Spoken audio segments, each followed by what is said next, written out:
নিজের ভ্যালু বাড়ানোর জন্য তোমাকে 3টি স্টেপ অবশ্যই ফলো করতে হবে।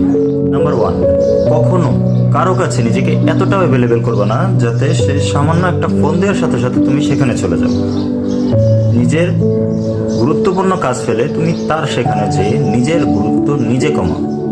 নাম্বার 2, কখনো কারো মেসেজের সাথে সাথে রিপ্লাই দিবা না, সেটা তোমার ভালোবাসার মানুষ বা নিজের আত্মীয় স্বজন ছাড়া। কখনো কারো মেসেজের সাথে সাথে রিপ্লাই দিবা না। যদি দাও তাহলে তুমি বুঝতে পারবা তোমার গুরুত্বটা আস্তে আস্তে কমে যাবে, কারণ সে বুঝে নেবে তুমি তার মেসেজের অপেক্ষা।